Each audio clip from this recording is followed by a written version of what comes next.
12-year-old Jonah, it's me, your father. Stop playing Game Boy.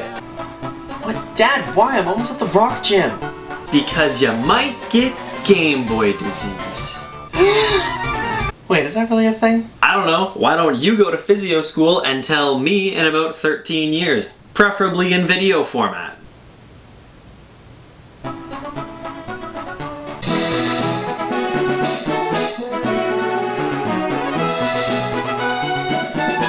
Hey everybody, you're watching A Physio Named Jonah. That's this guy. Where today, after 13 long years of waiting, the day of reckoning has finally arrived. We're going to be looking at something that I did my best to give myself when I was young.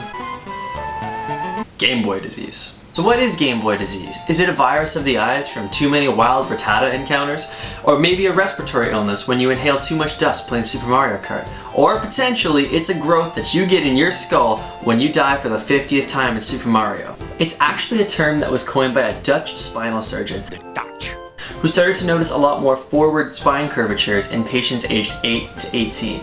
His thinking was that because of more time spent hunched forward in a position playing on game devices such as a Game Boy, it was leading to these youth developing these abnormal spine curvatures. The spine, including your neck, is essentially a stack of bones one on top of the other. In between each of the bones is a disc that acts as a shock absorber and gives a little bit of distance between the bones, and it's structurally held together by muscles and ligaments that surround the stack of bones. Put pretty simply, you spend all your life like a 9-year-old trying to grind out levels for his Bulbasaur, you're going to lengthen out the muscles at the back of your neck which help to hold your head upright because you're in that flex forward position. At the same time, you're going to end up shortening the muscles on the front of your neck or that do the flexion because they're held in a shortened position. Either of these things can lead to pain and dysfunction in the neck or even into the back. Now, the most likely injury or presentation from this sort of prolonged position of bent forwards is that you're going to get a repetitive strain or irritation of the cervical muscles from being stretched out and held in that lengthened position, or you could get a stiffness of the cervical joints because they're not moving the way you want them to. However, when I was doing my research on this particular disease, one of the things that they hypothesized was going to happen more often was actually a herniated disc posteriorly because of that prolonged positioning.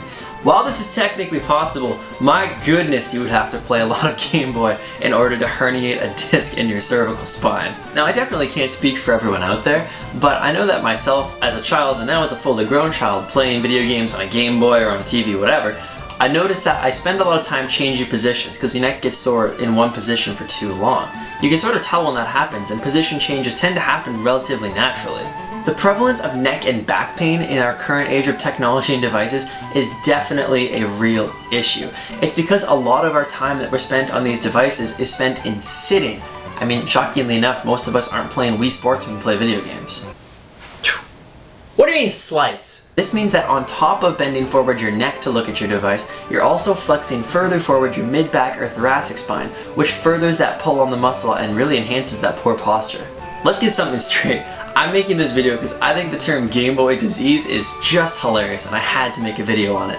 But more recently, this group of symptoms or presentation has been more probably realistically referred to as tech neck. Probably because more people are spending time with that bent forward position looking into a phone, tablet, or laptop versus a piece of technology that was discontinued in the mid-2000s and rebranded into Nintendo DS. Game Boy Disease, tech neck, it doesn't matter. The issue is really with spending hours on a time with your neck bent forward into any kind of device. It's not what you're doing, be it Game Boy or on your phone, obviously, it's the position that you're holding. This may come as a little bit of a shock, but as humans, we were actually more designed to have our heads upright and watching the horizon versus bent forward into a flashing tablet.